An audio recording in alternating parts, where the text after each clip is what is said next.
the place is shaken.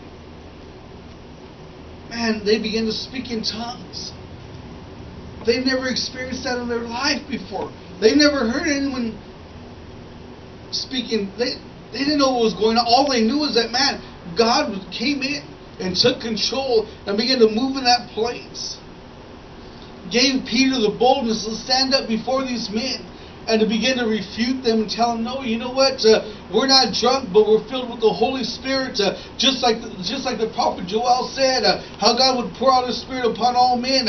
Listen, but it started not in front of people, not in a big old large group, but in a group of people that said, you know what? We're going to believe God. Man. We're going to believe God to do something.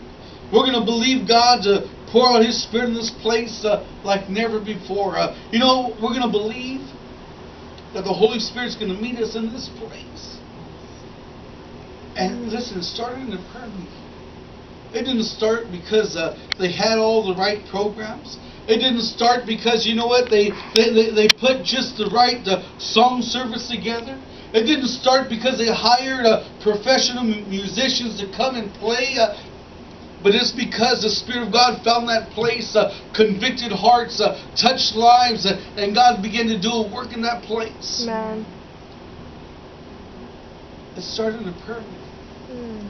Listen, you got to find yourself on your knees. You got to find yourself talking to your Lord and Savior.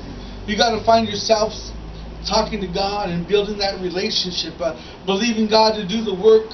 Listen, you can do so much, but I'm telling you one thing, it's God who touches lives. It's God who saves souls. It's God who brings conviction to the hearts of men. It's the Lord who draws people to Himself.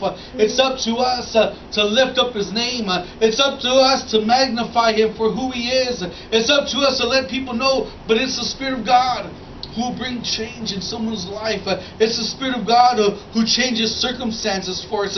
It's the Spirit of God who's able to heal the broken home. It's the Spirit of God who's able to restore the brokenhearted. Man. It's God who does that. But we have to be willing to stand up and say it.